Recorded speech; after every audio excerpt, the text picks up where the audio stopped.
you so much for having me.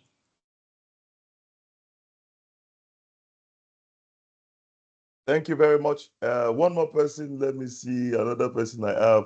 Any other person that wants to actually tell us about themselves and what you intend to learn? Any other person, please? One more person, then I can go on. You can unmute to just talk. Unmute, unmute. You can go ahead. Any other person? Tell us your name and your company, what you intend to learn from this class. Carry Mott, you can go on, please. Okay, good Carry morning, Mott. everyone. Can you hear me, please? Yes, we can hear you. You're audible. Okay, good morning, everyone. I'm so excited to be here and thank you so much for this great opportunity. My name is Karimat What Iziaka. can I you say? Do work you understand? at Visual Limited. For the slide, that will show the upcoming training. Can I go home, please? You can go on, please. I Maybe think Okay. we'll mute I the work what's people at that. Visual Limited as a data entry officer. So I'm here to learn and to be impacted. Any knowledge that will help Eh? me and my business and my organization. Who will remove it? Okay, but it's okay, sir. Okay. Thank you very much. Can you still hear me? I think I was. Yes, I can hear you. Okay, thank you very much. I think we can just go on. Thank you very much for everybody on the call. I think we can just go on. So if you have any questions, like I said, you can just use the hand icon to actually signify that you actually have a question. So personal effectiveness. I want to take a simple. How many of us are very efficient people here? How many of us are very efficient people? I want you to just signify by raising your hand. If you are a very efficient person, okay, okay. I want to actually get people that think they are efficient and people that think they are busy. You know, there are some people that are very busy. When you ask them, always they are busy doing something. But you know, being busy is not being productive or being efficient. Yeah. So I want to know, I want some people to just be sincere at this point, really. Sincerity is key. If you think you're a busybody, or let me put it in a more a softer way, a busy person. If you think you're a busy person, let me just see you raise your hand. You know that it's not that. You know, sometimes you just do things, but you're always busy. Always busy. Can I just see you just raise your hand, really? Yeah? Anybody? Nobody. Okay. No problem. What about if you think you're very productive? Very productive person. Can I see you just raise your hand today? Okay, I can just see one person. I can see one person. Any other person? You think you're very efficient? Very efficient. Oh, I only have about 2 efficient people here. Just 2. Wow. That means every other person believes that they are just busybodies. Would I be correct to say that? Any other person that you think you're very... So let's take a simple survey together. I want us to see whether we are very efficient person or not so efficient, really. Yeah, I want to see whether you are very efficient or not so. I want you to just grab a pen and a piece of paper. A pen and a piece of paper. Grab one piece of paper and grab 2 pieces of paper, basically. So they are like these 2 baskets that I have here. These 2 baskets, or you can just use like rule a line across so that basically you can have bucket A and bucket B. So I want you to be able to put these cards. I have card A to R, card A to R. I want you to put them in either.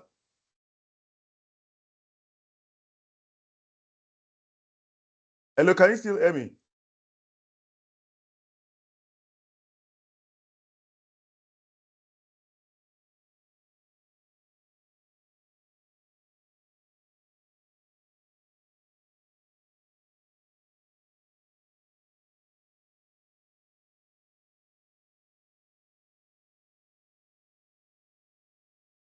Please, can you still hear me? Okay, I assume that you can hear me. So you have 2 different buckets or 2 different baskets. So I would want you to put these cards inside each of these baskets. So let's start from the first one. Please be sincere. So these are statements about you. So I always have many priorities. Everything is important. If it is like that for you, is a yes. Put it in bucket A. Like I said, take like a piece of paper and just draw a line across. Have a bucket for bucket A and have a bucket for bucket B. Please, did we get that? Are we doing that so that I'll be sure that I'm not talking to myself really?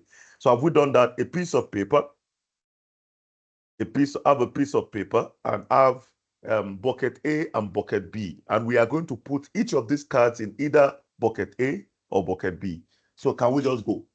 Let's go on, let's go on, let's go on. So if it is true for you, it's a yes for you that I always have many priorities. Like if they ask you, you see, I'm very, very busy. I have many things I need to do. If the answer is yes for you, put it in bucket A.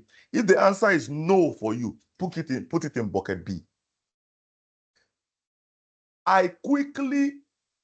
So I have number 1 to A to R. That's 1 to, I think, almost 1 to 18. I have 1 to 18. So it's number 1 to 18. So number 1, I always have many priorities. If it's yes, put it in bucket A. If it is no, put it in bucket B. Number 2, I quickly say yes to people's requests. I'm a nice guy. So whenever people say, help me do something, I'm always there to help them. I always say yes. Number 2, if it is yes for you, put it in bucket A. If it is no for you, you always say no first before you listen to them. Put it in bucket B. Number 3, I always have few priorities. Even when they give me 1,000 things to do, I select the ones that are more important, and I have few of them alone, not too many. I always have few priorities. If number 3 is a yes for you, put it in bucket A. If it's no for you, put it in bucket B. Number 4, I focus on clarity before action. And there are some people that, the moment you tell them, go to Lagos, even before you tell them what you want to go and do in Lagos, they're on their way already. So I focus on clarity before action. If it's a yes for you, put it in bucket A. If it is a no for you, put it in bucket B. Now, remember, it's sincerity. So think about your person when you're doing this. Think about your person.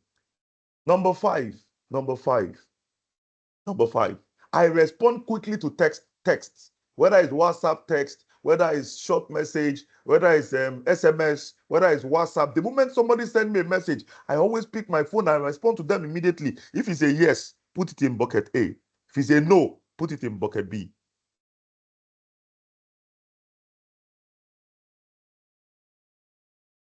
Number 6, I sometimes understand the mission.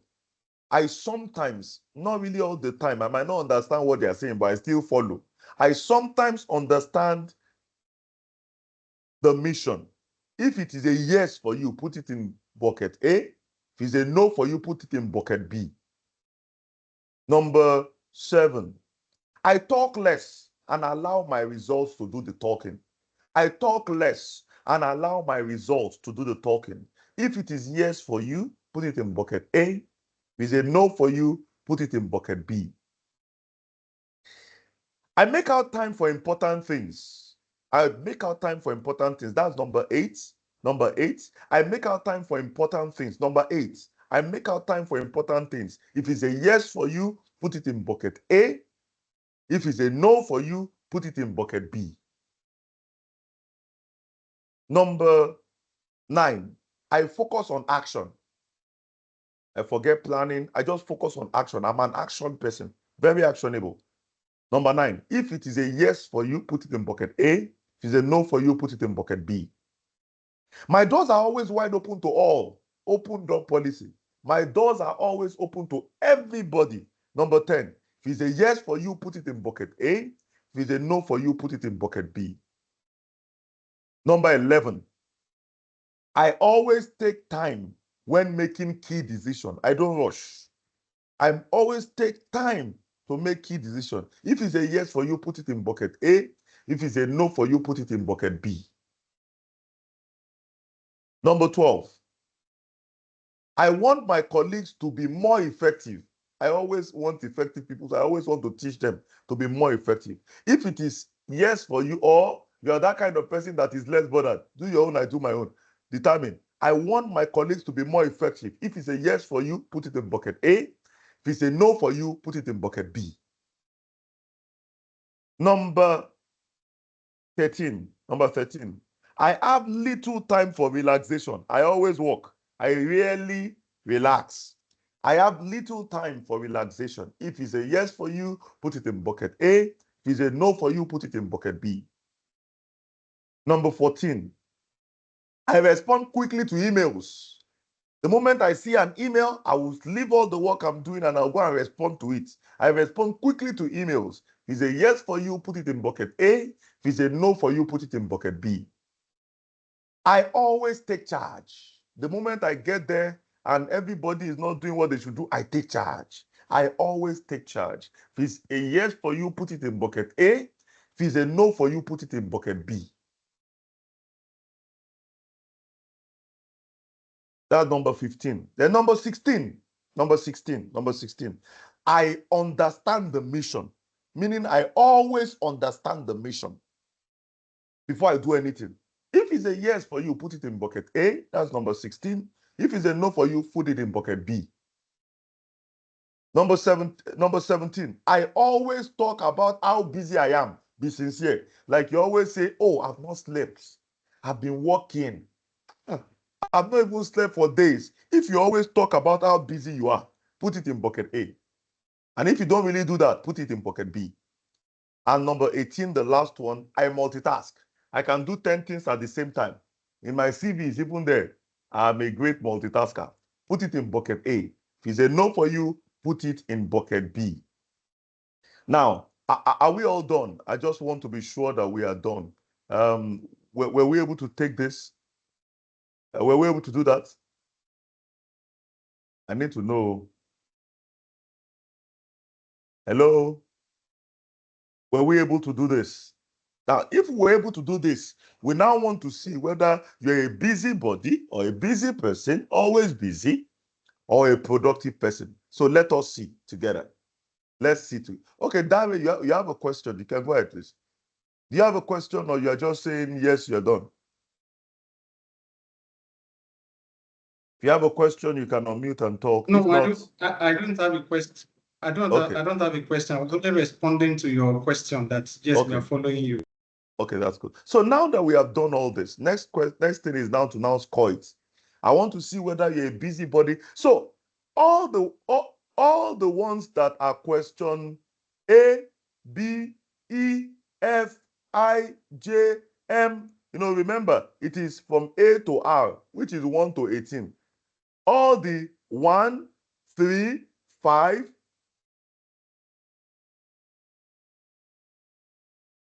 So all of those ones that are in category 1 that you can see, can you just add them up?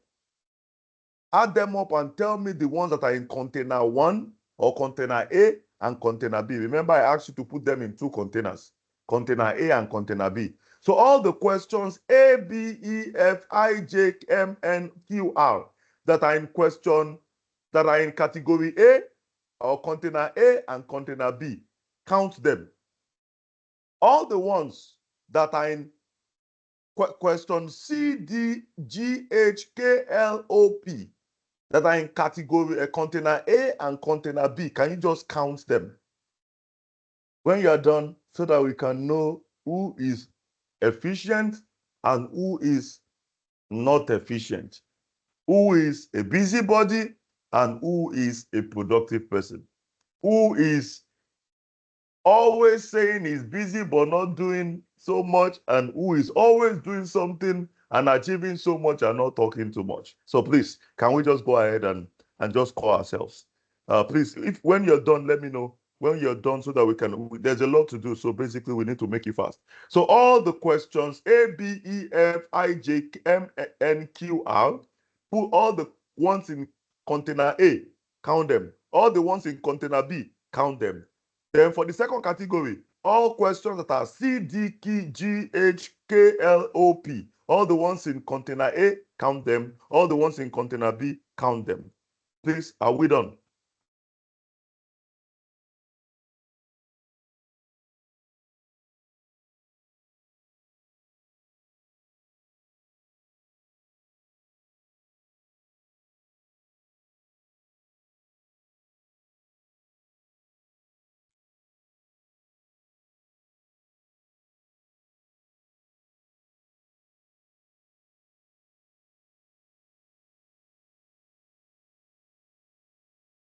So is anybody done so that I can proceed, please?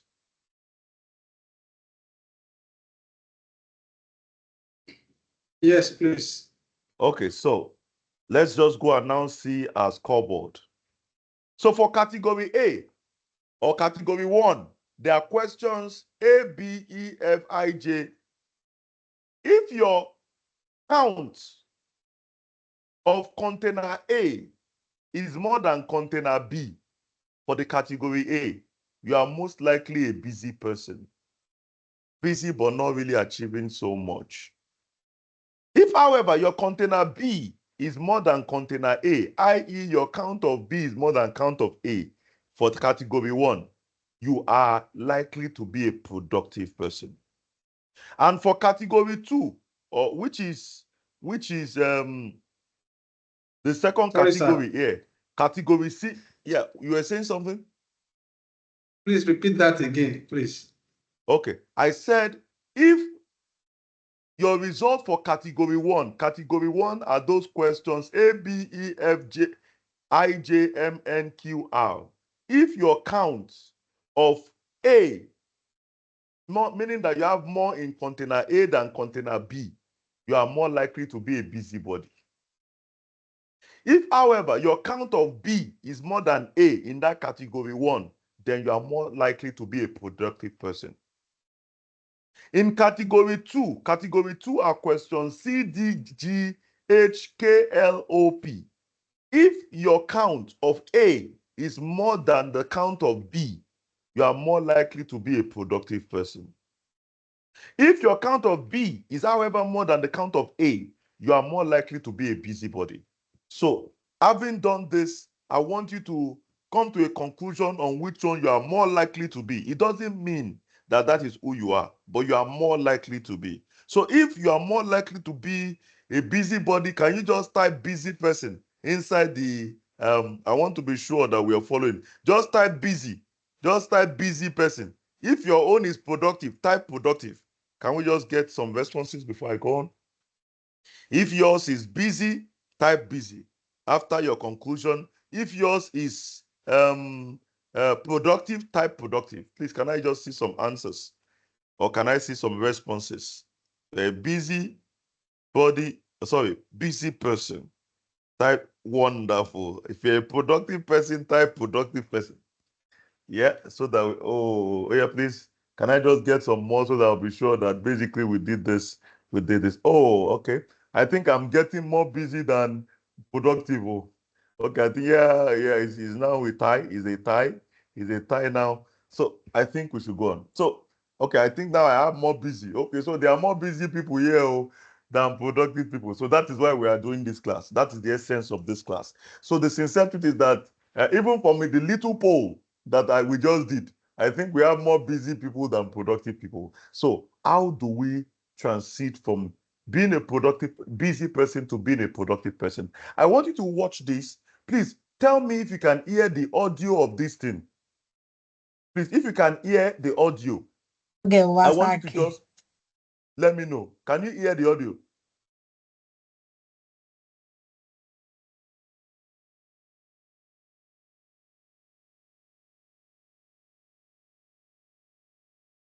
Okay, so I think I can. I just wanted to be sure that you can hear the audio. Okay.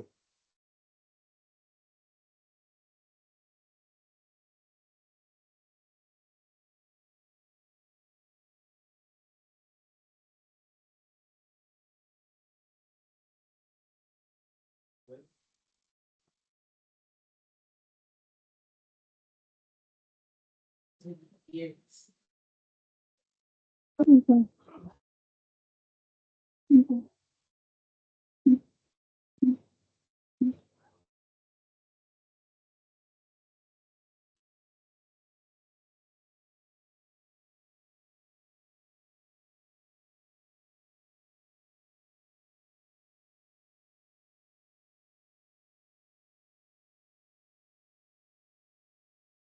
Okay, I asked the question.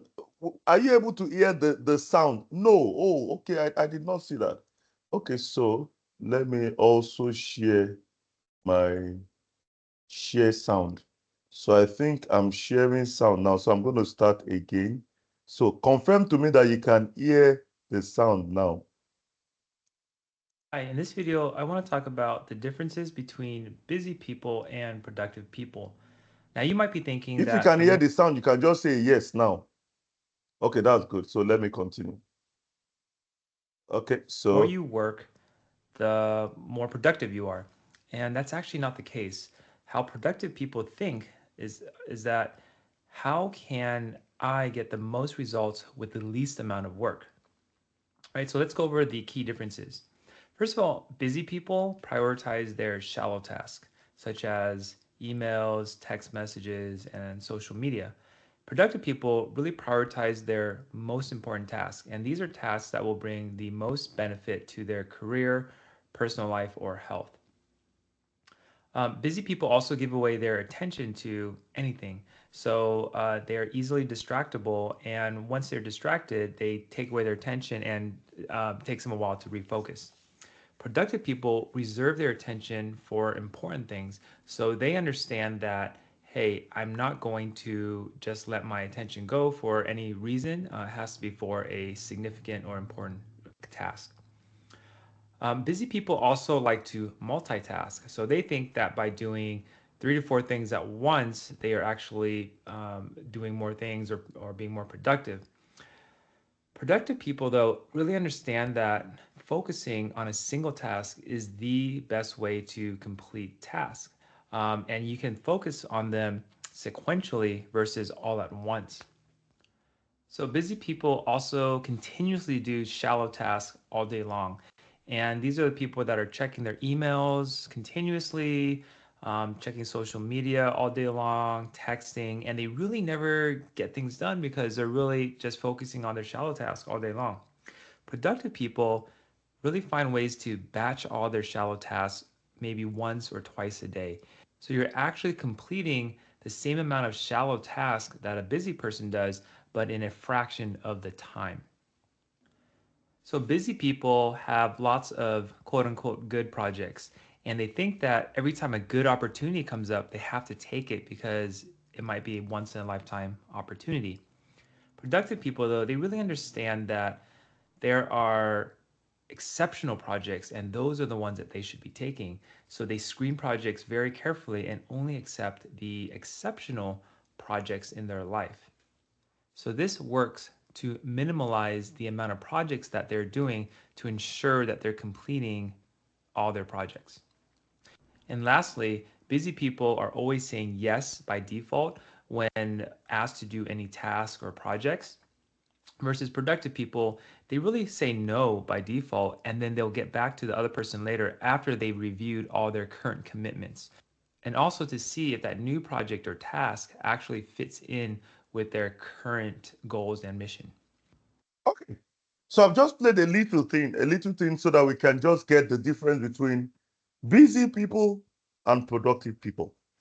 So if these are the differences between the two, really, I want you to just write on a piece of paper 3 things you need to stop to be more productive, and 3 things you need to personally start to be more productive. So, meaning if you are so much of a busy person, 3 things that you would tell yourself you want to stop so that you can be productive. And if you are basically looking for new things to actually start to make you more productive, write those things out. 3 things that you need to stop and 3 things you need to start. Can we just do that very quickly? Based on what I just showed you, I want to believe that you have seen the difference between a busybody or a busy person and a productive person. So give me 3 things that you actually want to start and 3 things you want to stop. So if you can just do me a favor, just type 1 in the chat board. I want to at least see some of them. Just things that you want to start to be more productive, things you want to stop to be more productive. You are making a personal commitment to yourself. Remember, the essence of this training is not just to teach you something. The essence of this training basically is to actually give you the right mindset. Like, remember, when we started this class, I explained to you this is the mindset edition, because basically there's a way productive people think.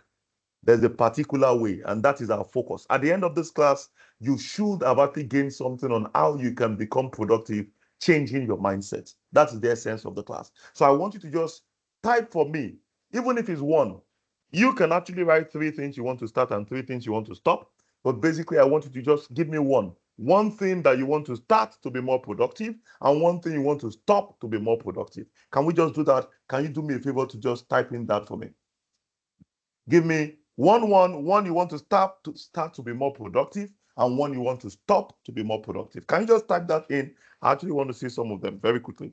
I want to be sure that I'm not talking to myself. That's the way you know. Yeah. Wonderful. Wonderful. Yeah. So someone said to stop doing a lot of things at the same time. That is one of the crucial things that a lot of people do. Before people used to say, multitasking is a skill. Multitasking is really not a skill because there's no way you can give 100% 100% concentration to 10 things at the same time. It's impossible. You must be even when you're using, you must be a genius really to be able to. So somebody says, stop doing a lot of things at the same time. You can have many things to deliver in a day and you prioritize them. So someone else says, I want to stop thinking multitasking means I'm being, yeah, a lot of people think multitasking is being productive. When you are multitasking, really, you are not giving concentration to any particular thing. You have higher probability of not being able to do any or achieve any. So that is why prioritization is a better skill than multitasking. Someone else said, I want to stop. Okay. Someone else saying no by default. Be very careful. However, when you say no to your MD, anything can happen. So be very, very careful the way you use that skill. So please, I'm still going to talk about it afterwards. Be very careful the way you use that skill.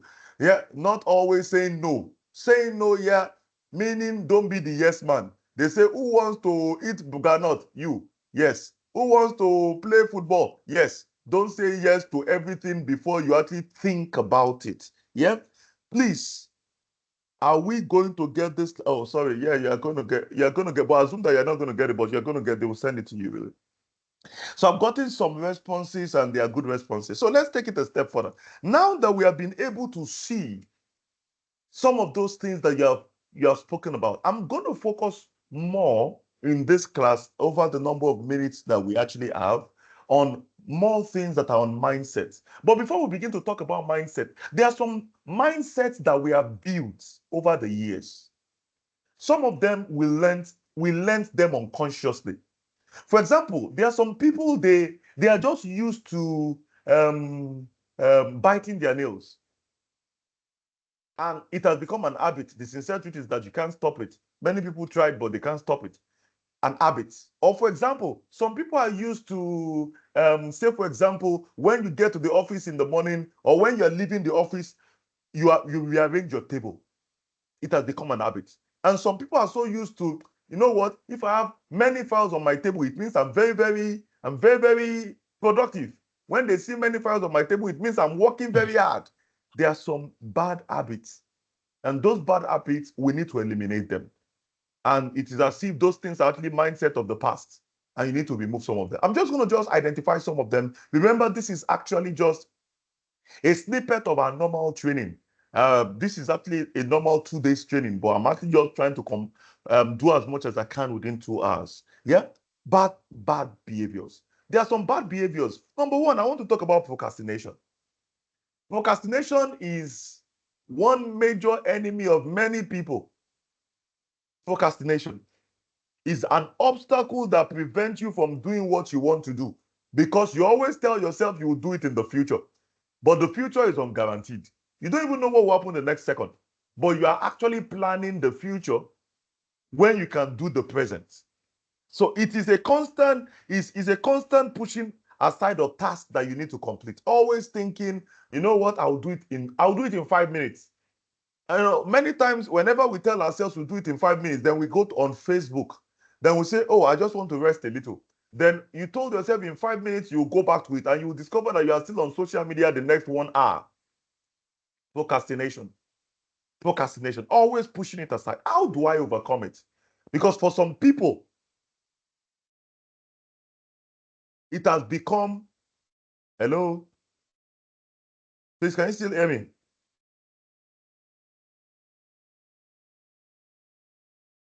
Can everybody still hear me and can you see the screen? Oh, okay. Thank Can you very hear much. you, Because but you have okay, stopped okay. sharing. Oh, I think something happened because I noticed it. Okay, can you see my screen now? Because I noticed something happened. Okay, so I believe you can see my screen now. Okay, so procrastination is basically many people's problem. So how do you overcome it? I actually listed a couple of them here. One of the ways to overcome procrastination is to plan a reward for yourself. Every morning, have a to-do and plan a reward for yourself that if I'm done with 5 out of these 10 to-dos, then I'll go and have my lunch. Reward yourself for everything you achieve. But in a situation where you have no plan, then you cannot reward because anything you do becomes what you have achieved. So one of the ways you can eliminate procrastination is at the beginning of the season, at the beginning of the day, at the beginning of the month, have an expectation of what you want to achieve documented and set particular, and that must be prioritized, meaning the more important things first. And reward yourself when you have achieved particular milestones. With that, you know that, oh, I'm not going to go and have lunch until I finish 50% of the work of today. And you discipline yourself. So procrastination, to handle that, you can just plan a reward.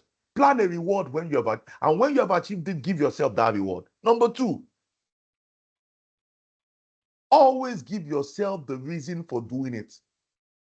Many times, the reason why we push some things aside is that we don't know the reason why we are doing them. So somebody asks us to do a particular thing, but we don't know why.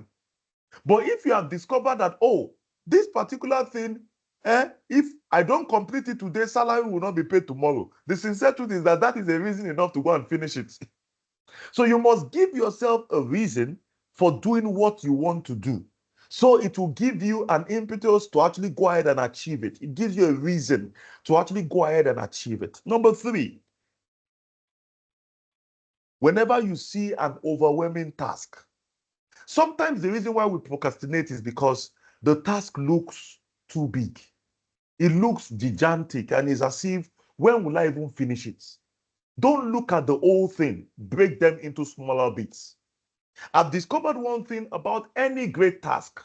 Whenever you have a great task to do, always break them into smaller bits.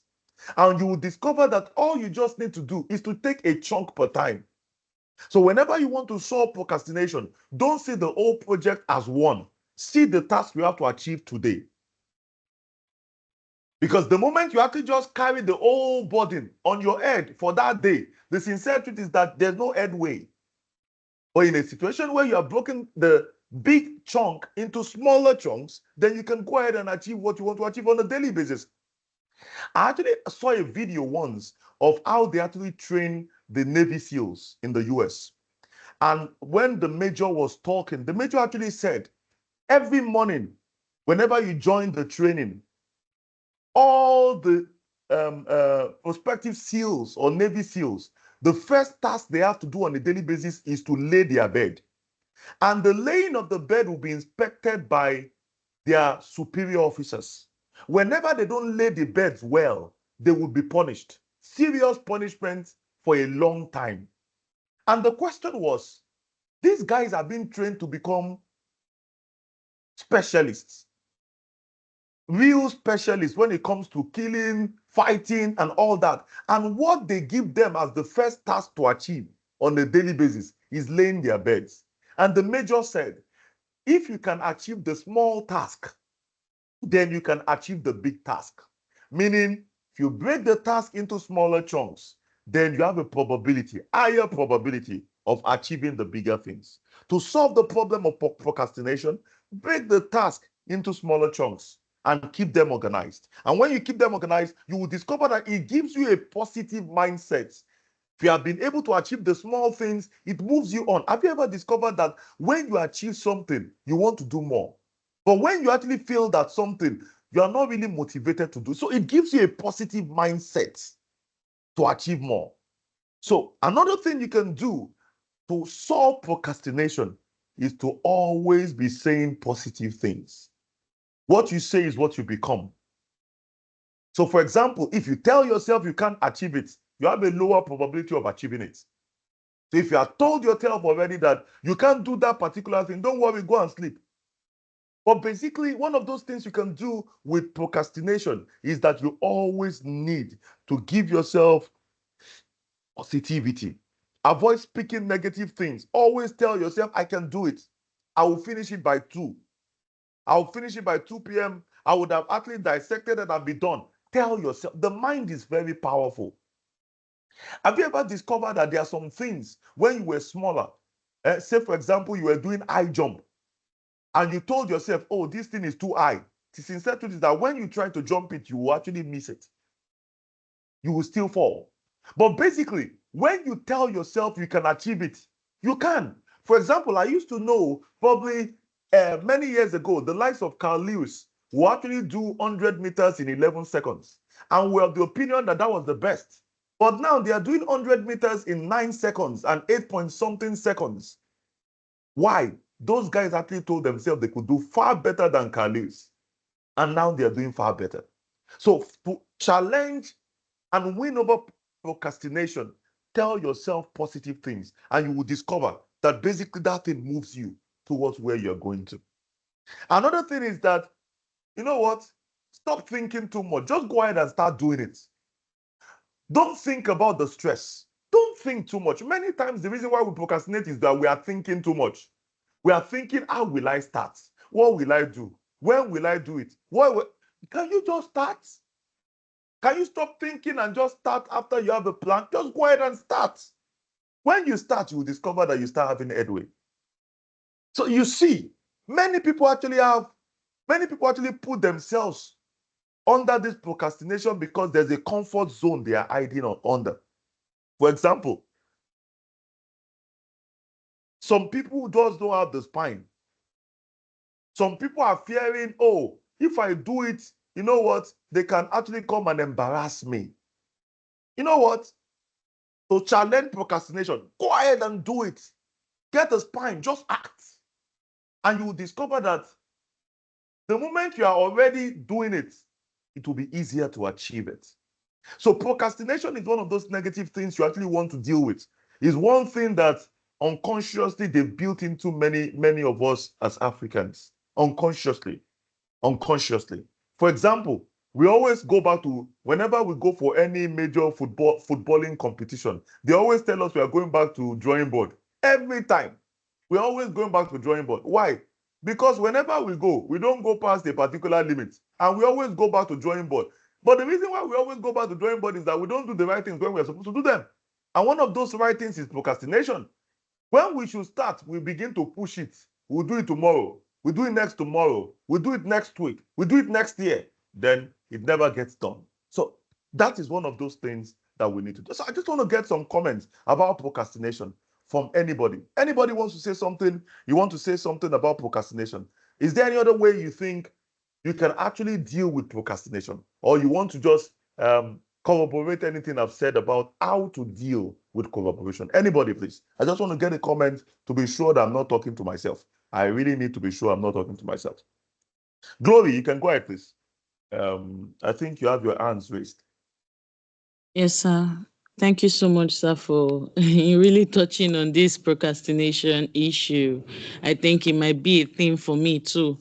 And these explanations have really given me insight, and I'm looking forward to start incorporating them already.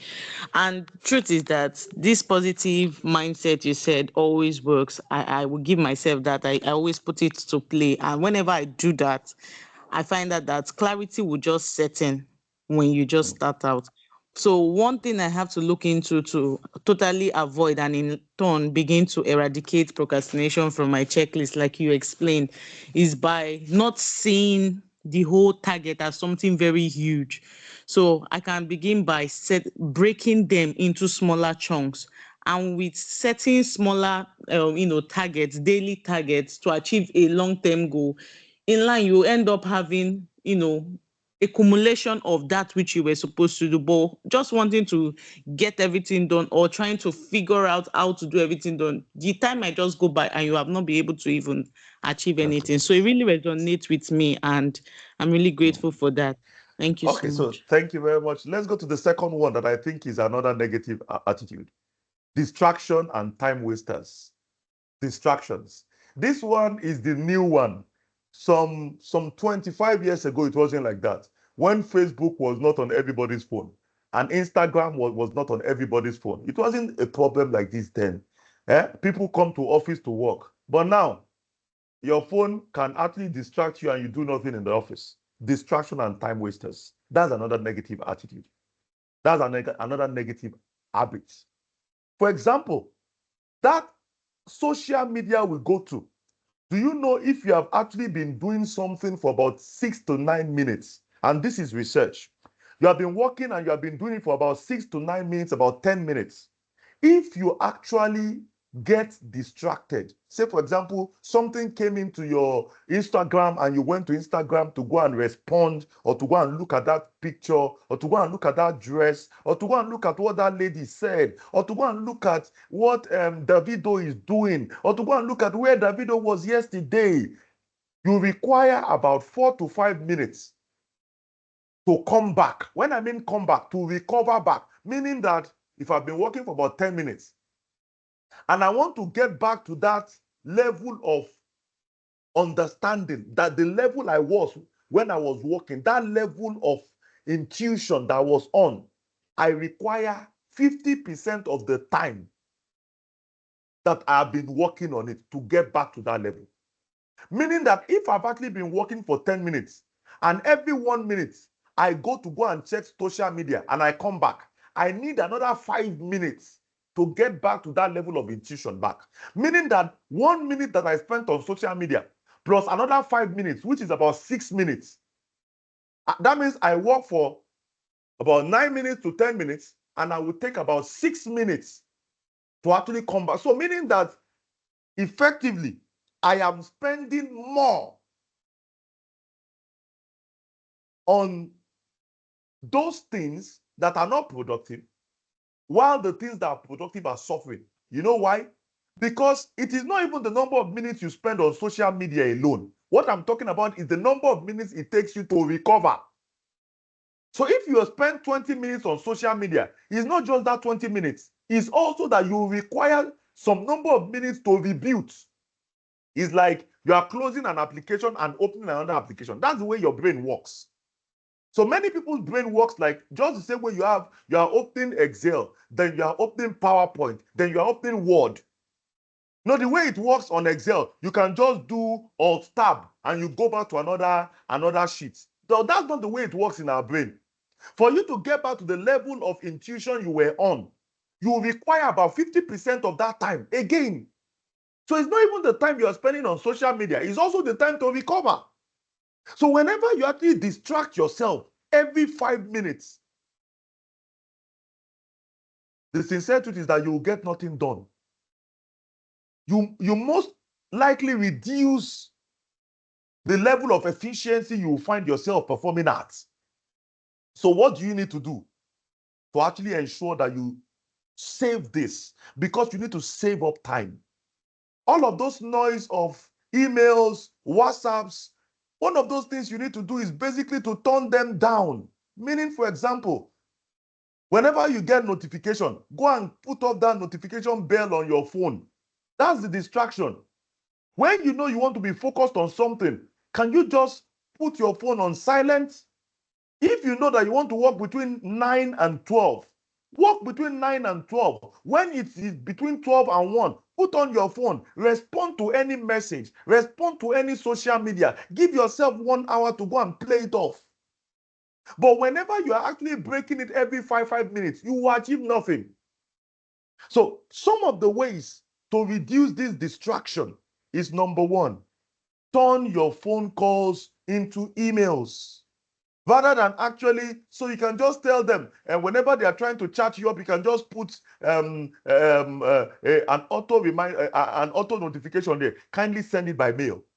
Somebody is trying to call you, kindly send it by, it automatically sends them a message, kindly send it by mail, depending on the kind of work you're doing. And if you need to put it on silent, put it on silent. When it is a particular time, say for example, after working for 1 hour, you can take your phone, respond to all of those things you want to respond to in 10 minutes, and get back to your work and just leave the phone away. So the phone itself is a distraction. And it could be a distraction and it might not be, depending on your level of work or what you do. So sometimes you might actually want to turn it off. Sometimes you might want to put it on silent. Television could be a distraction. For example, many of us actually have TVs in our offices. And you discover that there's no other person there. You just put it on Telemundo. And you just say, oh, I just want to watch 5 minutes. You discover you're watching 1 hour. Those are time wasters. Yeah? Those are time wasters. Yeah? Video games. Especially when you have a co-worker that is a wonder, like somebody was, when you have a co-worker that is going to help you to while away time. For example, they start talking about the things that are wonderful and the things that don't make sense and the ones that make sense. You just need to actually be so efficient to be able to know the right time to allow distraction. Distraction might be good, but not when it is wasting your time. Create time for distraction. They call it winding down. So if your distraction will be between 12 and 1 during lunch, or 1 and 2 during lunch, let those people that can help you to waste the time, let them know when your distraction time is. So when they want to distract you, yeah, we can do it during lunch.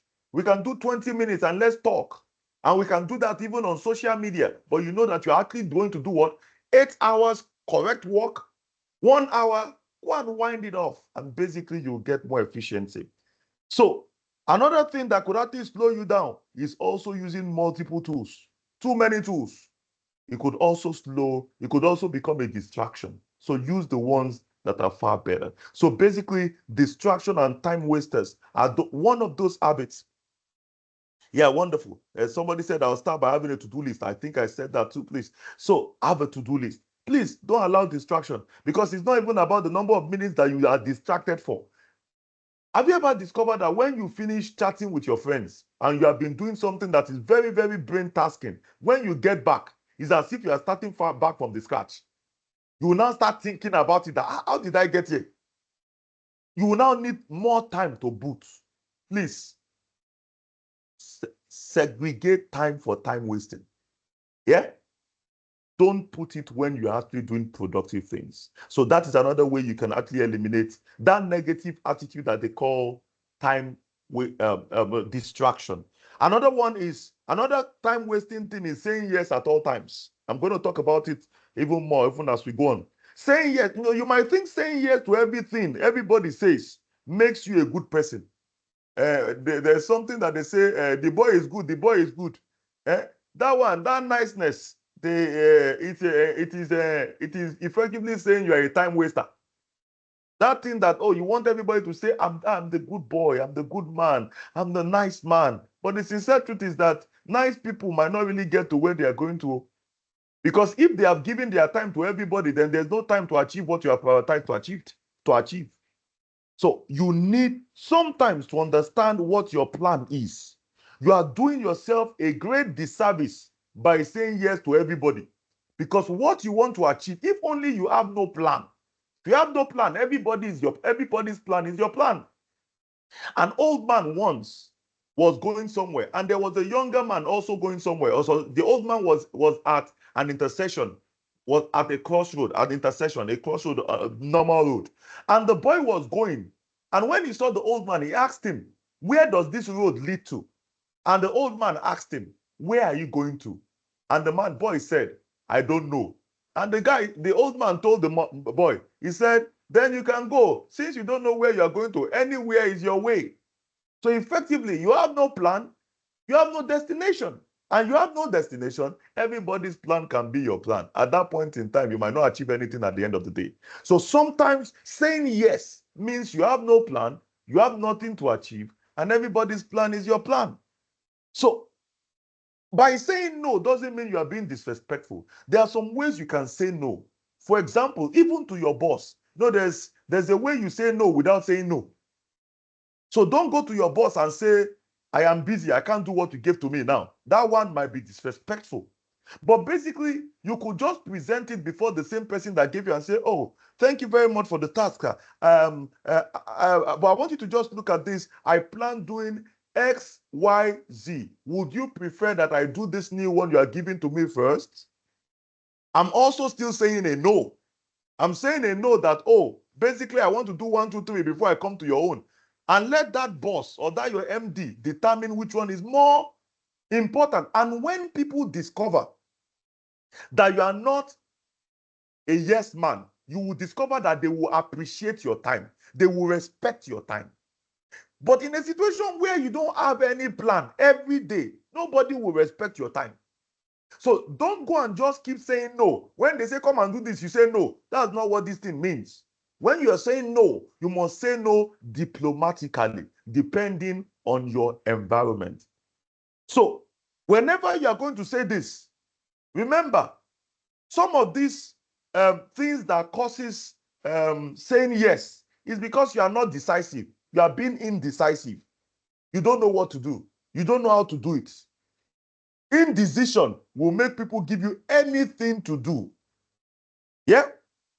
So what you need to do will be to go ahead and begin to solve, this particular time waster.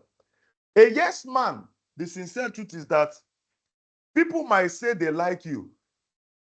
You have a readiness to help. You are showing that, oh, you offer opportunity to explore new ideas. They are good. But the sincere truth is that you will lose time to everybody's vision. And you have none. And you become a burden bearer. And you will discover that your expectation is going nowhere. And your work-life balance might be interrupted because that time you actually want to do something that is worthwhile, they will still take it from you. So please, there's a way to actually say no without saying no. I want to stop there as I go. Let me just say 1 or 2 things. How to say no. Number 1, you can just say no straight. One of those things is just go ahead and just say, oh, offer a brief explanation. Provide a brief explanation to explain why you are saying, I can't do this now because I need to finish 1, 2, 3, 4, 5. So you say no with an explanation. Just say it. Another way of saying no to things that are irrelevant is by being assertive and courageous. Like, I'm sorry, I can't right now, but we'll let you know when and if I can. So you need to be polite, but you need also to be assertive. Yeah? And sometimes, like I said, you might want to use diplomacy, social tactics. For example, would you like to donate 10 naira, 20 naira, or X amount? So you can present it to your boss. That is being socially tactical, being diplomatic. And like I said, when people begin to discover that you always have an expectation for each day, they will not bring rubbish to your table. But if they know that you have no ambition, it's just anything goes, they are going to bring many things to you. That is how simple it is. Another way of doing that is also by being firm and putting the question. I'm going to stop there so that basically I can just go. So I just wanted to just eliminate some of those negative attitude that we might have already. Things like indecision, things like procrastination, things like allowing all those social media time wasters to actually chop into our time. And some of those things we need to stop. So let's go on to mindsets. Like I said, we are going to just spend some little time on I think, let me see before going into this. Okay.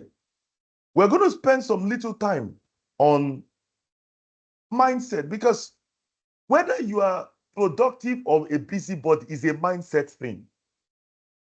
Sincerely, it's a mindset. Many people think that by always being busy, they are productive. Many people also think by having a lot of files on their table, they are being productive. All these things are mindsets. Do you know that there are some people that have clean desk policy and they are the most productive? What is the secret? The mindset. The mindset. So let us go into the mindset for a couple of minutes and let's go and have fun together. Let's have fun with this mindset. Let's consider a study performed by Carroll and his colleagues. They had students take a mindset assessment, and their scores were recorded. And they all took a quiz where they had 8 easy questions and 4 really challenging questions. The intention was to identify how the students will respond to failure. Because there's one thing, do you know that both productive people and unproductive people, they have a different perspective to failure. For example, if the likes of Abraham Lincoln, they failed many times, but they still achieved what they wanted to achieve in the long run. There was just a mindset differential. So basically, the reason why they did this test was to be able to see the mindset of these people. And they were basically just looking at these students that they put together. So basically, they had 8 easy questions and 4 challenging questions. So it's as if you are doing 12 questions, and they know that 4 out of them, you won't be able to solve them. It's not part of the things they have ever taught you. Okay. So this was their responses. The first set, those who scored low in the mindset assessment, they discovered that as they went through the 8 easy questions, they were thrilled. Very good. But as they hit the 4 difficult questions, their morale came crashing. They started thinking that probably they will not even be able to even score anything inside the team. Probably they will even fail everything. Because when they were doing the easy ones, it was as if I'm brilliant. When they hit the difficult ones, all of a sudden, they were now thinking that even the ones that they did before, that they actually did well, they have the opinion that they will even miss them all. They recall that they got 5. So when they did this, after the quiz, they were asked about how many questions do they think they got right. Come and listen to what they said. They recall that they got 5 right and 6 wrong, thus underemphasizing their success. Why? Because they were of the opinion that even the first 8 that they knew very well, because the last 4 was very difficult, they were of the opinion that even that first 8, they might not get them correctly. Mindsets. When they now looked at the ones that had high mindset assessments, when they hit the 4 difficult questions, they responded by saying things like, I was hoping this would be a challenge. They saw the challenging questions as opportunities to learn. They saw these challenges as opportunities to grow. And when they asked them, they were more accurate in stating that they got 8 correctly. Because the difficult ones they only saw it as an opportunity to learn. They didn't see it as a demonstration of their failure. So there's something about mindset that I need you to actually understand. Mindset determines how we think, how we learn, determines our output. If you think you cannot know it, then your output will mean that you can't know it. As a man thinks, so he is. Because your mindset determines whether you can learn it, whether you can think it, whether you can conceptualize it, whether you can act it, whether you can possess it, whether you can do it well. So if you have told yourself you can't, like the research that Carol carried out, he discovered that for those people that had low mindsets, high quotient, he discovered that they were doubting their competence. They were doubting their intelligence. So those are the people that you will get out and you say, oh, come and talk. And when they get out there, they will begin to chicken out. Why? Because of the mindset issue. So that is why I want us to talk about mindset a little bit. Yeah? That Proverbs 23:7, he said, for as a man thinking is that, so he is. Gandhi said, be in charge, be the change you want to see in the world. You know why? Because for example, people actually want to marry people that are good, handsome, brilliant, humble. But the question you need to ask yourself is that are you the person you are looking for? If you are not the person you are looking for, why are you looking for it? Another person said, Victor E. Frank, he said, between stimulus and response, there's a space. In the space is our power to choose our response. In our response lies our growth and freedom. That impetus to choose is what they call mindset. If your impetus to choose is always choosing the one below, that is what they call low mindset. If your impetus to choose is always looking high, that is what they call high mindset. Whether you think you can or not, either way, you are right, is your life. Henry Ford. So that is why when people say they can't do it, don't fight them. Why? Because that's their mindset. When they achieve that in life too, that is basically what they set out to achieve. So whether you think you can or not, is the story of your life you're writing. So mindset, you're always right, never wrong. But it's just that where you get to in life is what determines whether you become a great example or you become someone that is pushed aside. And Lewis L.A., he said, I don't fix problems, I fix my thinking. Then problems fix themselves.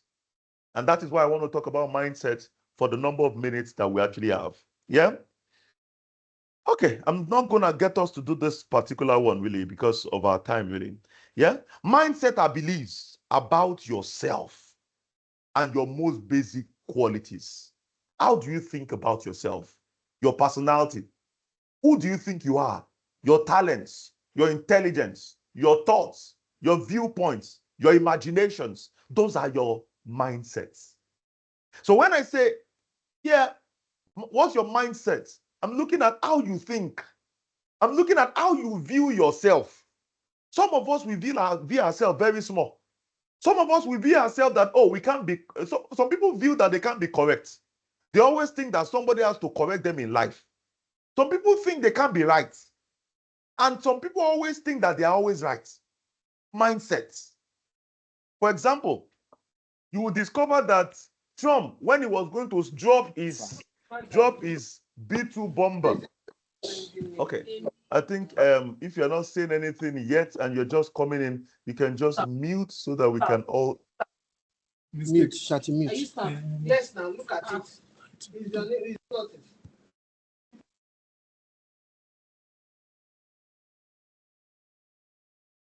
quickly.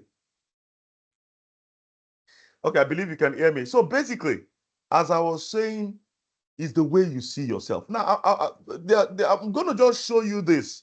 The way we see ourselves could be very, do I want to play this because of our time? Okay. Let me just go to the next slide. I'll because of our time, really. I just want. So let me show you the way people think. I'll just be using the growth mindset and the fixed mindset. And I'm going to teach you the 4 elemental mindsets too. Let me put it this way. This was the research of Dr. Carroll. And his research was that there are 2 basic ways people might think. He called one the growth mindset, he called one the fixed mindset. And these are some of the qualities of the growth mindset. Or let me start with the fixed mindset. One of the things, now begin to check yourself. When you avoid challenges, you have a fixed mindset. Whenever you see a challenge in front of you and you say no, whenever they say it's difficult, you say no, be me, you run away. That is a fixed mindset. Whenever you always say this is boring, like for example, whenever you have a task, a project, all you say is that it is boring, you might have a fixed mindset. Whenever criticism is your enemy and your critics, that could be an element that you have a fixed mindset. Whenever you don't ask questions because you don't want to sound stupid, you don't know it, oh. You don't know how to do it, oh. But you don't want to sound stupid. So you keep quiet, even in your mediocrity. That is an element of something that shows you might have a fixed mindset. Another thing is whenever you always quit, I'm not doing again. Whenever the thing is difficult, you just say, I'm not doing again. You quit easily. Or you always say, I can't. I don't know how to. I don't know. That is all elements of a fixed mindset. Or for example, you are always threatened by the successes of other people. You are always threatened by how good, the moment somebody wins the award, It's as if I want to believe many of us watched that movie, The Three Idiots, when they went to go and check the results and they saw themselves at the last two. All of a sudden they were looking for Rancho. Where is Rancho's result? And when they saw that Rancho was number one, rather than being happy for Rancho, they were actually sad. They were like, this guy, how can you be number one and the three of us are together? When you feel threatened by other people's minds, other people's successes, that could be an element of what shows that you might have a fixed mindset. Or when you always say, I don't want to look like a failure. Do you know it's better to actually learn from your failure and move on rather than never to fail? For example, thank God, God never allowed us to be very conscious when we were learning how to walk. Because if we were conscious when we were learning how to walk as children, many of us would have said, I don't want to do again. Because we fell many times, we stood up again. We fell many times, we stood up again. Why? That was, by nature, whenever you are giving birth to, as a child, in your state of when your conscience is not active, you have a growth mindset. Because while we were learning how to walk as children and toddlers, you will discover that even when you fall, you will stand again. You want to explore everything. All of a sudden, when we grew older, you don't want people to see us as failures, so you decide to be a mediocre. That's a fixed mindset. Now, let's now look at some, and let me tell you one major thing about the fixed mindset before I go to growth mindset. Traits are just given. That is what they believe. They believe that people that have brain, that is their belief. They believe that people that are good is because God made them good. They went to the mountain, and those people, they are just brilliant. God made them brilliant. They believe that the people that are not brilliant, God gave them like that. It's a lie. That is an element of fixed mindset. They always believe that brains or talents can never change. They believe that if you are brilliant, you are brilliant. If you are foolish, you are foolish. That is the fixed mindset. They believe life is a plane. They believe you can never improve. They believe intelligence and talents are fixed. God gave you. Accept it like that. That is fixed mindset. They believe that talent alone creates success, meaning that even if they don't know how to read and write, they have the opinion that because they don't know how to read and write, they can never make anything out of life. Talents create success, and that is not true.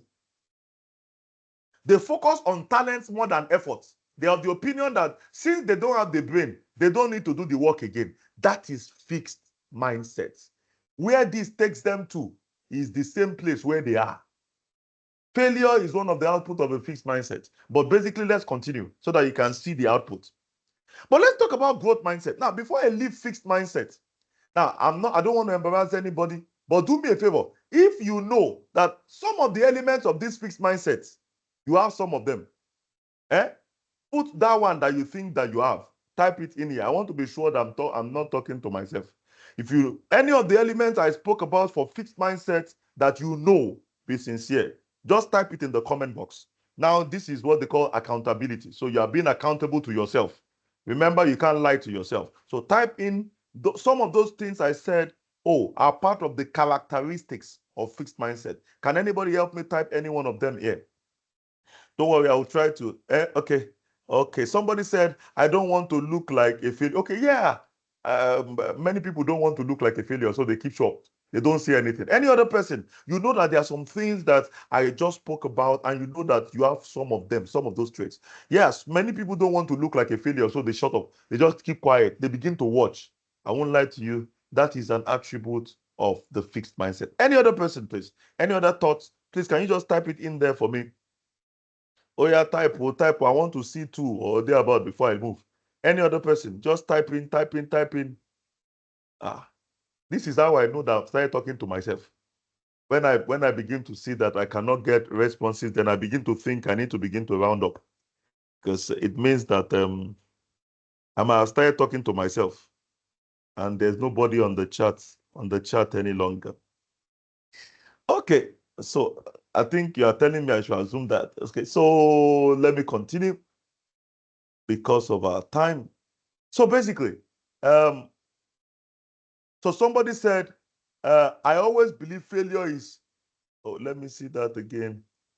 Let me see what you put again so that I can just read it out. You say, I always believe failure is not sickness.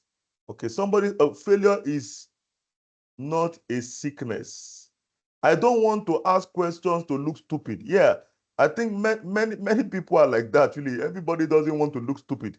But basically, it is better to look stupid once and never look stupid again. Because, okay, another person said, even if I fall 7 times, I can rise up. Yes.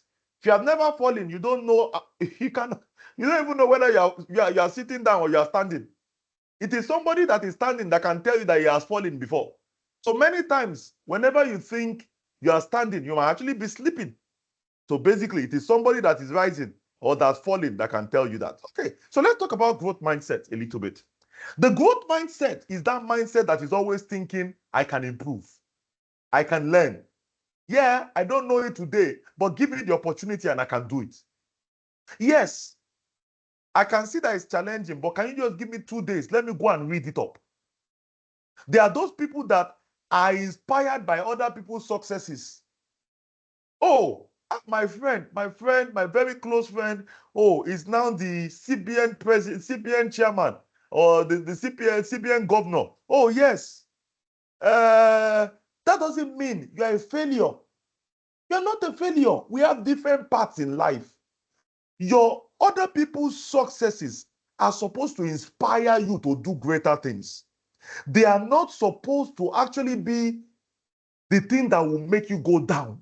So one of those things that you find in a growth mindset is that they always use other people's successes to say, oh, I need to do better.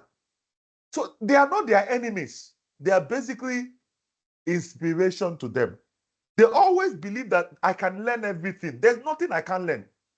Even if it's difficult today, give me some time. Just give me 1 more hour and you will discover that I will get it. There are people that always look at mistake as a learning point. They never give up.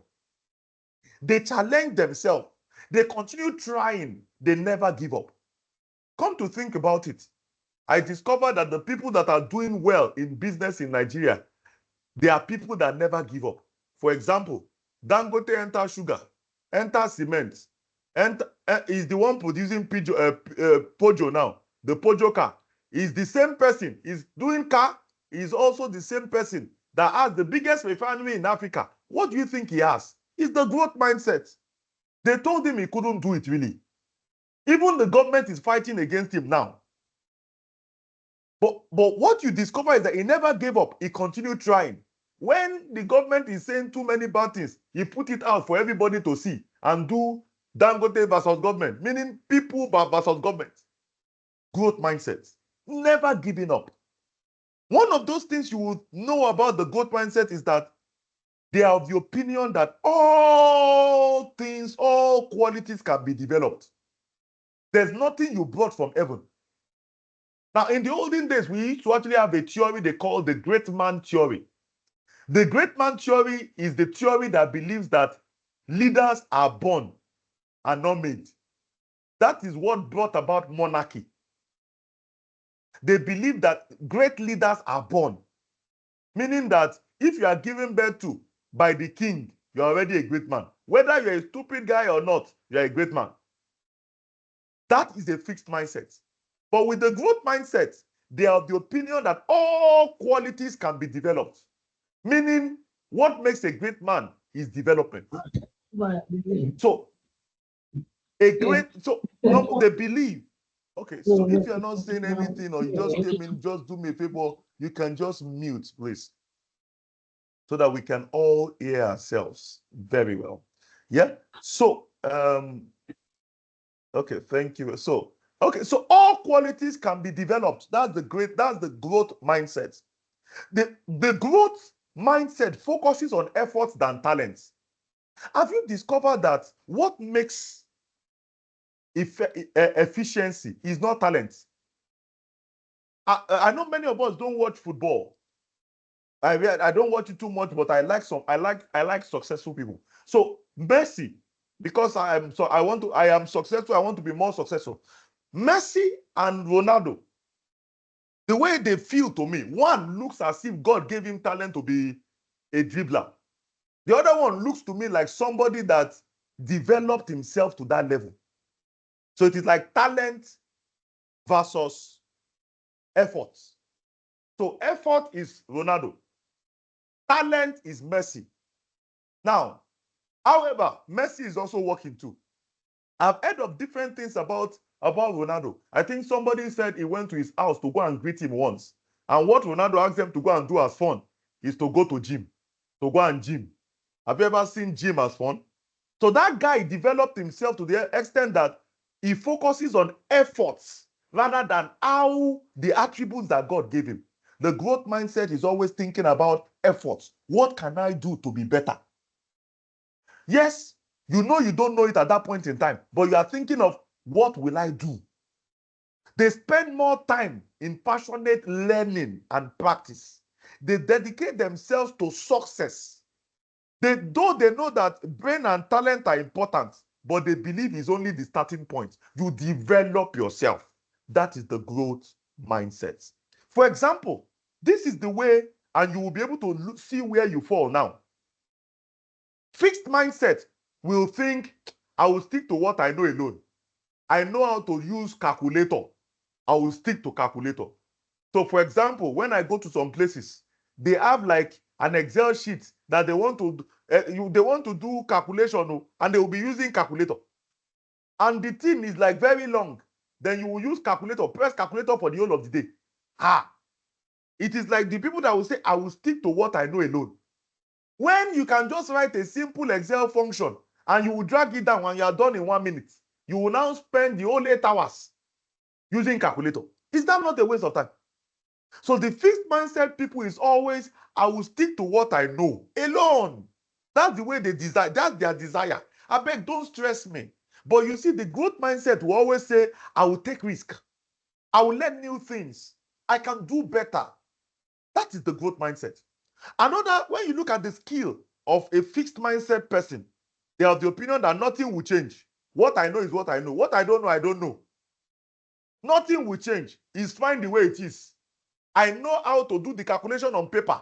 Leave me like that. Whenever you have the calculation, bring Bible and paper, I will do it for you. But you see, the growth mindset people, they are always thinking of, this is not my best. I can do better. Yes, I did it in 5 minutes yesterday. Today, I'm going to do it in 4 minutes. They're always thinking of exceeding themselves. They are not in competition with any other person. Their major competition is themselves. Yeah, you'll get the slides. Another one is about their efforts. Their efforts. The fixed mindset guys, they're always of the opinion that efforts, doing work, is a waste of time.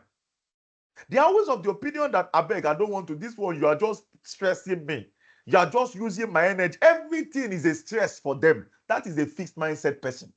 Whenever they are exploring themselves and doing work, they are always thinking they are having to waste their time. Okay, please, you can mute anybody that is just coming in so that we can hear ourselves. But however, the growth mindset guys, they are always of the opinion that I know this will help me to become better. They always accept that even when they have a new task, yes, it is work. However, they will learn something, and that something will make them better in life. Another thing, for the fixed mindset person, whenever they see setback, like they failed at something, they will give up. For example, there are the people that will say it's not my father's business. Like as you're in the office now, you do something and you now fail. Now say, I beg, make I not stress myself. It's not my father's business. That is the fixed mindset people. But the growth mindset people, even when they fail or make any mistake, they always use it as a strategy to learn. That is why those are the people that will always look at what they actually need to learn from every failure. Not many people do that. Many people take failure and they move on. It's like, oh, it's one of those things. It's not one of those things. That failure is a teacher. You need to learn the lesson from the teacher. Because if you don't learn it, tomorrow you will fail again. That is why when you see, you will not fail by God's grace. But when you see people that are fixed mindset people, they basically just give up. And when they give up tomorrow, that thing will happen again. But the people that are growth mindset people, they will learn their mistakes and will never fall into the same error again. Another thing you should learn about the mindset, the way these two people or two categories of people see it. For the feedback, whenever people give them feedback, many people don't like feedback. Yeah? For example, you call a fixed mindset person and you tell the person, you are not doing well at this. The person will just listen to you. When you are done, the person will dust himself and move on. Nothing to learn. They will even tell you the work self is boring. Nobody likes to do it self. I just force myself. I'm looking for another job self. Those are the fixed mindset people. They are never good at anything, but they are there. So when you are looking for people at the middle level, average level, those are the fixed mindset people. They never want to go up. They just want to stay where you can just they can just be at the same level. However, for the growth mindset people, whenever you give them feedback, constructive feedback, they recognize their mistakes, their weaknesses, and they go to fix it. They are not like people that will not want to fix themselves. They only see that the other person is criticizing me. He doesn't like me. It's because he's from my village. They are enemy people in my village. It's because he's not fine. I am toasting his girlfriend. All of those things that don't matter. Those are the fixed mindset people. But the growth mindset people, they recognize their weaknesses and they go to fix their life. For example, when it comes to mindsets, now I want to ask a question before I go on. I want to be sure that you are learning something. Is anybody learning anything? I just want to be sure that I'm not talking to myself. If you are learning something, give me a thumbs up so that I know that I should continue or I should begin to round up, because it's almost 2 hours. So if you are learning something, okay. So let me just give me a thumbs up and let me just see. Now, however, the reason why some people stay at fixed mindset, I can tell you, they have some common excuses. And many of these excuses, you will discover that you say many of them. They will say it's the way they are born. I was born with a bad voice. Some people will say they were born, they will say, all their family members, they don't know mass. That is why they don't like mass. They will say, all their family members, they don't know mass. Their father and mother does not know mass too. So because of that, they don't like anything calculation. That is actually the fixed mindset people. They always believe there are people that will say, I'm shy by nature. They say, oh yeah, come and go and present for the department. They will say, I'm shy by nature. Those are they always give themselves excuses to stay at their level.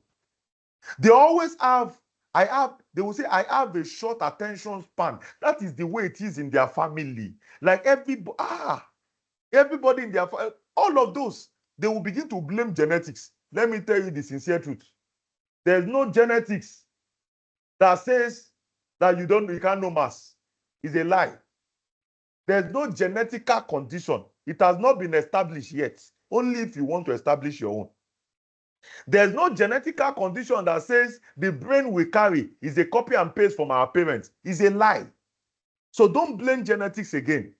Another thing, don't blame genetics and say, that is the way everybody is in our family when it comes to our voices. It's a lie. Go and train your voice. You will discover that you have a beautiful voice. Or you say, I am shy. The reason why you are shy is because you have the opinion you don't want to look stupid. That is all. So don't blame it on genetics. My father is shy. My mother is shy. You too, you are shy. Please don't be shy.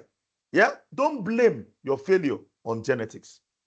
Another thing that we always give as an excuse for staying at the fixed mindset level is basically past circumstances. You say, because your daddy did not do masters, you cannot do masters. Or you say, my friends made fun of me yesterday when I was singing, so I don't want to sing again. Past circumstances. Remember, whenever you want to fly, have you ever seen an aeroplane fly before? You will discover that the speed with which it carries itself, the tip of the front of the plane is always focusing on that top that is going to. And at the back, what it has there is the engine to propel it. At the back, from the wings, what it has there, the wings, is the engine to propel it to fly. Let your past circumstances propel you. Don't let them be the one that will hinder you. Many times, many past experiences are the ones that hinder you. You will tell yourself, you failed CIPM. Because you failed the exam 2 times, that means that you can never pass. It's a lie. So don't allow your past you failed ICANN 10 times. Because of that, you can't be successful. It's a lie. Abraham Lincoln actually failed many times until he became the US president and is the most celebrated US president ever. So it was a failure that became one-time success. Never allow your past experience to keep you on your fixed level. Yes, I can tell you that the reason why you have been on that fixed mindset is because of the past circumstances. You failed before. And people said, Olodo, yes, when you were small, they did that to you. Because of that, you don't want to look stupid. But listen to me. Look stupid one time so that you will never look stupid again. Abraham Lincoln was stupid many times until he became the US president. But you see, the moment he was victorious, everybody now made his failure to become a lesson point to continue to move on in life. Never allow your past circumstance to become your excuses. Number 3, your present circumstance. For example, some people will tell themselves it's too late to learn some things. They will tell themselves it's too late to go back to the university. Okay. Please do me a favor. There's actually a survey on air on the comment box. We just want to get some of your comments. There's a survey. We are going to use that to also pull out your email addresses, especially for the people that attended the class, so that we can send you the slides and probably send you a link to it on your WhatsApp so that you can get them. So please fill the survey that is on there. It's actually on Google. So basically, you can just fill it out. So some people are always using their present predicaments. Things like they are too old. Who told you are too old? At 60, you can still go back to do your master's. Some people will tell you, I can't learn new technology. We're trying to at least we actually have implement this HR application. HR applications, we have them in different places. A hotel have them in different places, very big companies. And we're looking at a particular company once, and we're actually trying to actually implement it for the company. And the Baba that was supposed to approve it, they said the Baba does not do anything system. The moment you want anything from him, you will bring paper and he will sign. There are some of us like that. They are of the opinion that they cannot learn new technology. They can't learn new technology that children of half their children's age. They are the ones that are learning it. Yeah. Please don't allow anything to keep you on the fixed level. So basically, these are some of those things that are commonly restricting you from moving forward. Remember the words of Lewis L.A. I don't fix problem. I fix my thinking. One major area you need to fix to become personally effective is your thinking, your mindset. If you can fix your mindset, you can fix it all. Now, this training normally is a 2-day training, and we have many of those kind of trainings. And we would like to actually speak with your HR. I know many HR people are here. We would like to actually partner with you to develop content that will develop your people. So beyond this, please, you can just put some of those comments on the survey that you actually have there, because it is all about mindset. I keep telling people, my partners, say, for example, in Ghana, the Charter Institute of Human Resource Management in Ghana, their chairman, for example, I think I was with him and we're discussing. And his idea, too, was the fact that Africans need to liberate themselves. The problem we find in Nigeria is also the same problem in Ghana, is the same problem in Kenya, is the same problem in Cameroon. Africans need to liberate themselves. One of the ways we liberate ourselves is the skill. We need to be skilled to do what we need to do. And it starts from mindsets. I'm just going to take one more, then I will round up because of our time. Yeah. I'm going to talk about the growth mindset, but this time I want to just, I want to get you to see whether you have a growth mindset or not. I want you to see whether you have a growth mindset or not. So, admin on this place, please, have you sent the link? Please send the link of that place. I want you to take a particular survey. Please, admin, can you just help me send the stuff I sent to you to send to them? It's actually a questionnaire. I really want to see, because if the answer to this particular thing, I actually sent this survey. Please, have you sent it to them? Please send it on this chat box, the chat here. Admin, can you send it on the chat here? Please click that thing, and I want us to take the questions together, and we will take them together from here. You can just write them in a piece of paper. I have question 1 to question 15. Now, I want you to begin to write the score for your assessment of yourself for each of them. That is what I want you to do. Now, I'm just going to go over it very quickly. Let me try to make this bigger so that you can see what is there. We use this to gauge whether you have growth mindset or you don't have it. So let us see whether you really have growth mindset a little, or you really need to take this personal effectiveness class, the full class. Let us see.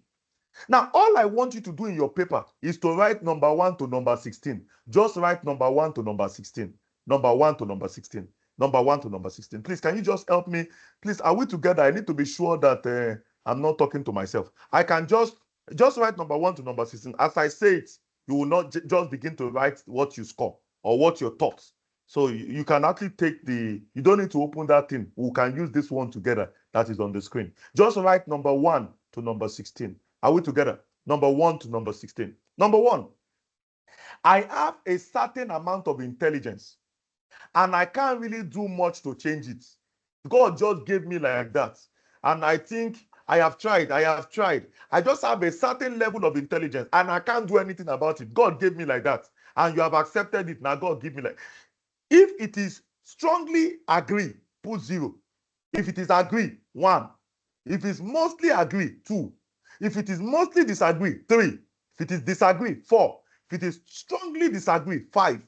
Can you put a figure for number 1? Please put a figure for your assessment of yourself for number 1. Have you done that? Have we done that? Have we done that for number 1? I want to go to number 2. Are we doing that together? I need to be sure we are doing.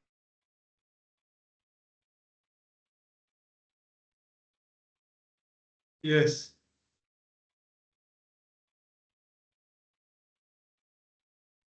So number two, my intelligence is something about me that you can't change very much. My intelligence is just something about me that you can't change very much. If it is strongly agree, 0. If it is agree, 1. If it is mostly agree, 2. If it is mostly disagree, 3. If it is disagree, 4. If it is strongly disagree, 5. Meaning my intelligence is something that can't be really changed. Yeah. Number 3, I can significantly change my intelligence level. I just need to go and read. Give me 5 minutes. I'll come back to you. I can significantly change my intelligence level. That is the way you think that. Just give me 2 minutes. I will tell you the meaning of that thing now. I can significantly change my intelligence level. If you strongly agree, put 5. If you agree, 4. If you mostly agree, 3. If you mostly disagree, 2. If you disagree, 1. If you strongly disagree, 0. That's number 3. Number 3. Number 3. Number 3. Number 4. Number 4. To be honest, I can't really change how intelligent I am. That's just sincerity. I can't really change it. If you strongly agree, put 0 in front of the paper you're writing this on. If you agree, put 1. If you mostly agree, put 2. If you mostly disagree, put 3. If you disagree, put 4. If you strongly disagree, put 5. Number 5. Number 5. I always substantially strive to change how intelligent I am. I always substantially strive to change how intelligent I am. If you strongly agree, 5, agree 4, mostly agree 3, mostly disagree 2, disagree 1, and strongly disagree 0. Number 6, I can learn new things, but I can't really change my basic intelligence. I can learn new things, but I can't change my basic intelligence. If you strongly agree, 0. If you agree, 1. If you mostly agree, 2. If you mostly disagree, 3. If you disagree, 4. And if you strongly disagree, 5. I am intelligent. Number 7. I am intelligent and I can always change it quite a bit. Quite a bit. I am intelligent too, and I can always change it quite a bit. If you strongly agree, type 5. Agree 4. Mostly agree 3. Mostly disagree 2. Disagree 1. And strongly agree 0. Or sorry, strongly disagree 0. Number 8. I can change even my basic intelligence considerably.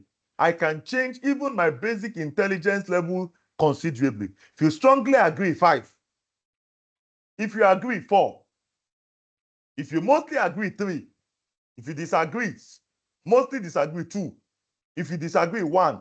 If you strongly disagree, 0. Number 9. I am talented, but I can't really do much to improve it.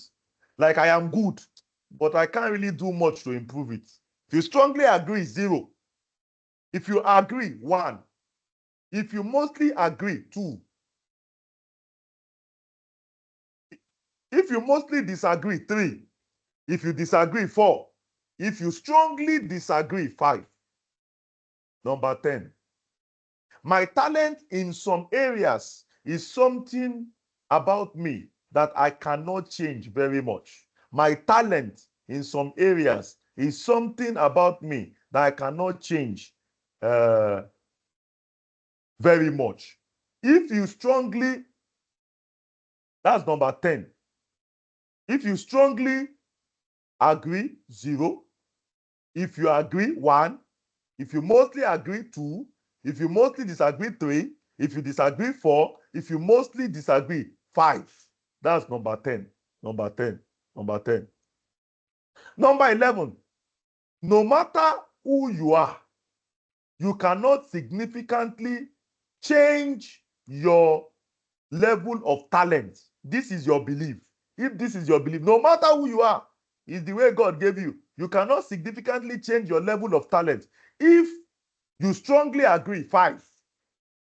You agree, 4. Mostly disagree, 3. Mostly agree, 3. Mostly disagree.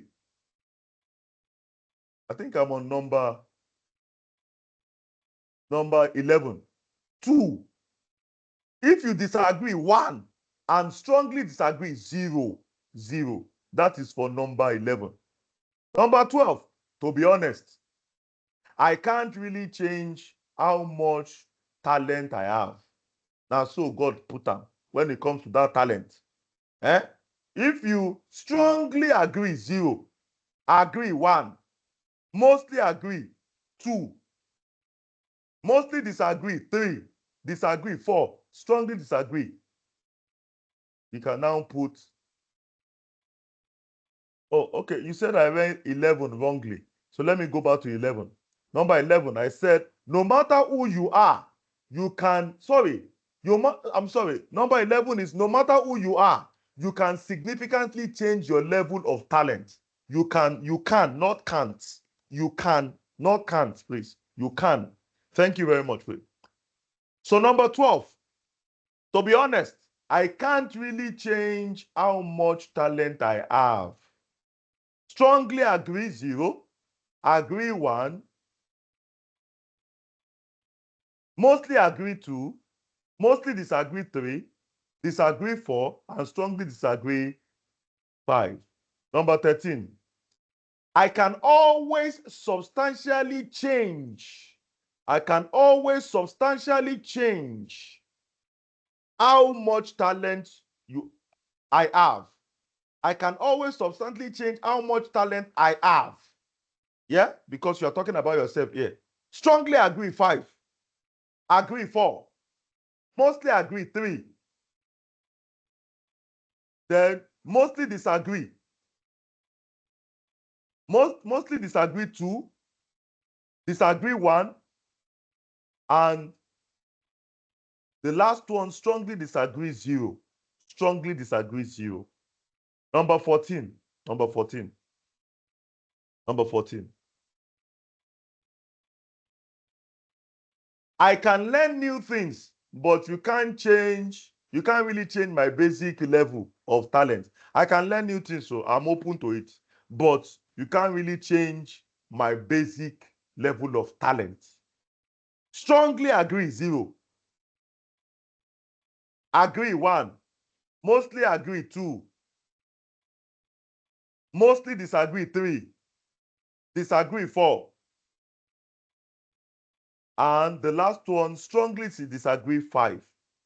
Strongly disagree 5. Number 15. I am talented and I can really do much to improve it. Strongly agree 5. Agree 4.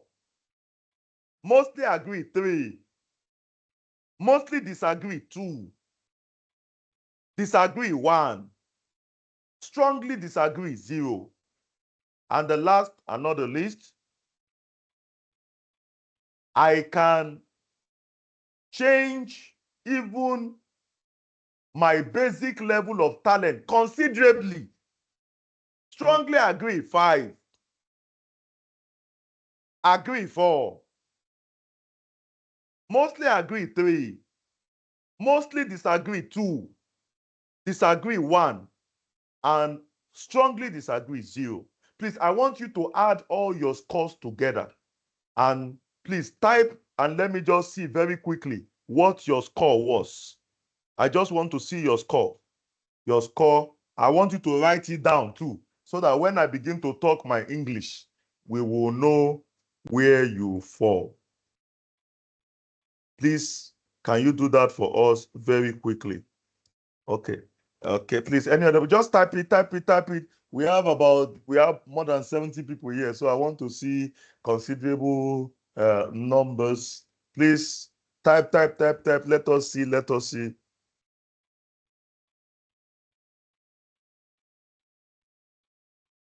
Okay.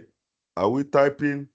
Yeah, please type your score. Type your score. I can see 79. I can see 64. I can see 57. Please, can you just type your answers? Yeah, please type. Let it come in. Let it come in. Let it come in. Let it come in. Let it come in. Let it come in. Okay, so having done this, let's debrief. Let's debrief. Let's debrief. Let's debrief. Okay, so let us now talk a little bit about the result of the survey. So, if you score between 61 and 80, you actually have strong growth mindset. You score between 41 and 60, you actually have some fixed mindset ideas that you need to purge yourself of. If you score between 21 and 40, the sincere truth is that you are more fixed mindsets than any growth mindset. If you score between 0 and 20, just know that you are the definition of fixed mindsets. So this is basically where we are.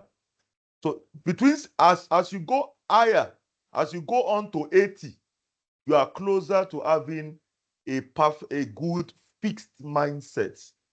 But if you score low as you come to 0, you are tilting towards a strong fixed mindset. Now, how do I improve my growth mindset? How do I move to more growth mindset? Please, I'll just give us some ideas and I'll wrap up here.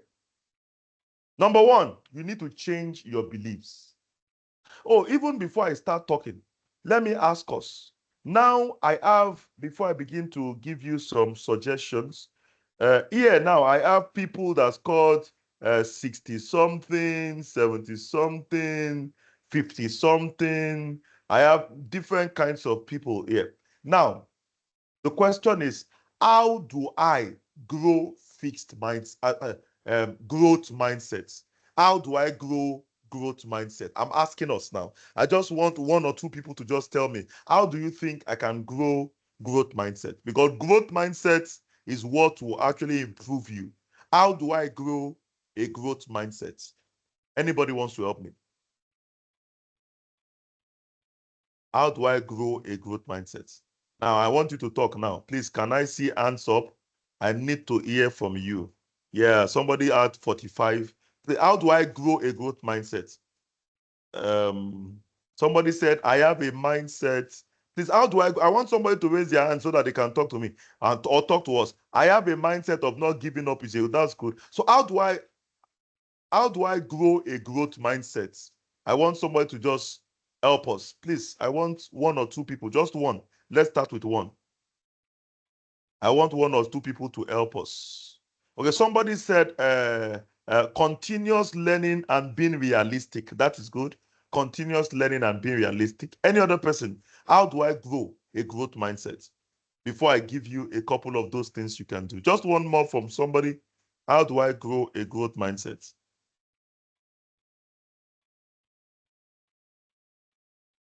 Okay, so somebody, okay, Divine, you can talk, please. Divine, you can unmute to talk. Okay, good morning, sir. Thank you very Morning. much for the session. Thank So you. I think how to grow a growth mindset is leave your comfort zone. Most times a lot of people feel very comfortable in their comfort zone. So that's why they feel like, oh, what I was born with, that's what I can do. Oh, they gave birth to me, I can sing. So I feel like I'm just there. Or even some people that were not even born with talent, they're like, oh, I'm not good at anything, this thing I learn. So I feel like the major thing is just, leave that comfort zone, go out. And most times they say, oh, have jack of all trade, master of none. I think I heard from someone that that's not the complete phrase.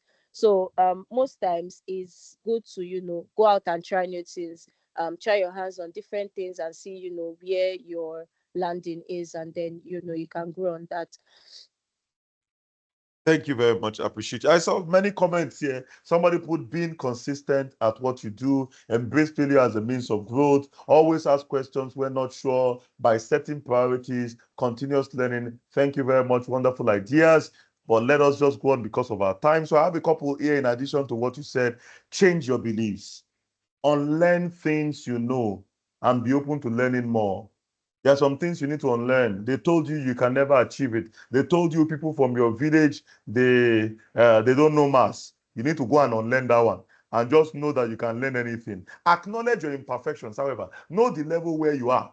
Acknowledge your mistakes. Don't acknowledge them to sit down there. Acknowledge them so that you can now do the next step of acquiring the skills you require. View challenges as opportunities to ascend. Stop seeking approval from people, not approval to spend money, but always looking for somebody to say you look beautiful. You are beautiful already, and know you are beautiful. Know you are brilliant. Don't look for somebody to say you are brilliant before you know you are brilliant. First, understand the fact that you are brilliant. Tell yourself every morning you are brilliant, and you are. You are who you call yourself. So basically, stop seeking the approval before you think you are.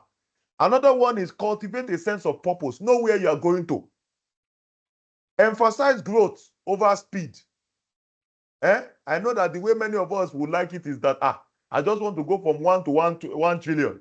But emphasize the process of growth. Yeah? When you get there, you will discover that you have a correct foundation for where you are standing on. If connection carried you there, you might not have the skill to keep you there. Yeah?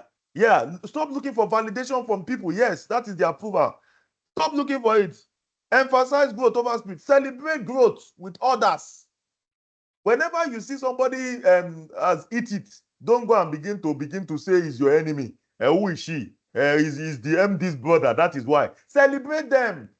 One day they will celebrate you. Portray criticism as positive, because from criticism you can learn your weak areas.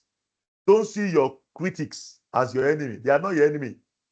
One of my one of the people that criticized me many years ago. This is I discovered that he wasn't my enemy. He was even my best friend. Another one is take ownership for your life. Your line manager is not the one that will make you the best. Your line manager is just doing his work too. Take ownership for what you need to learn. It's your life.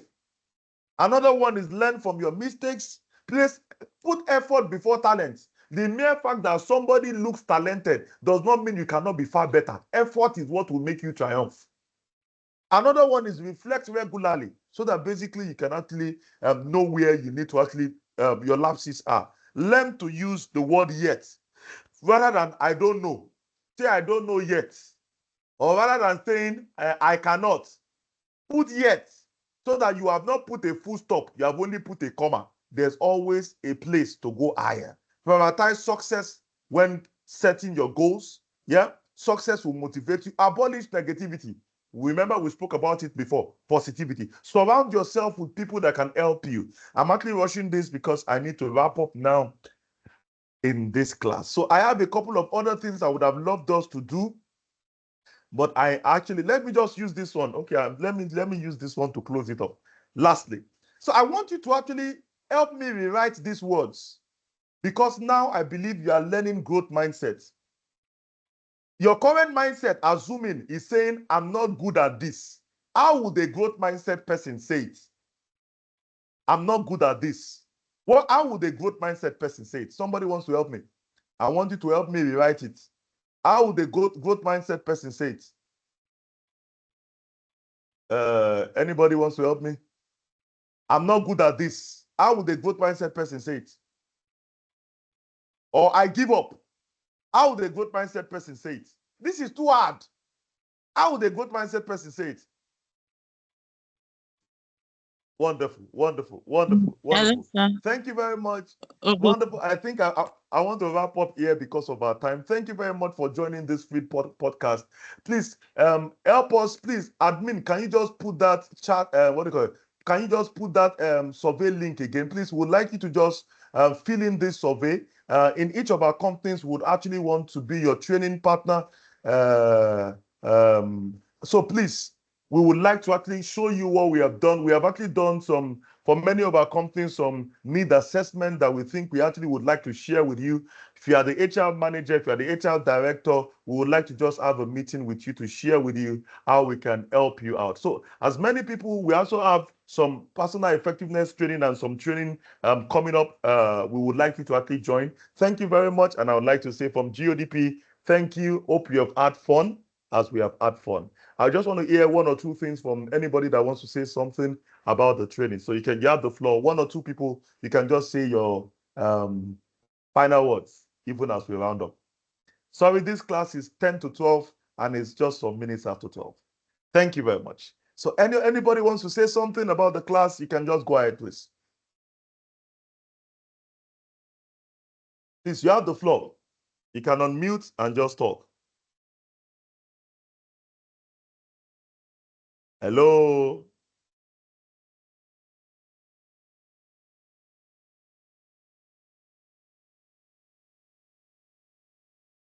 Please, anybody can actually talk.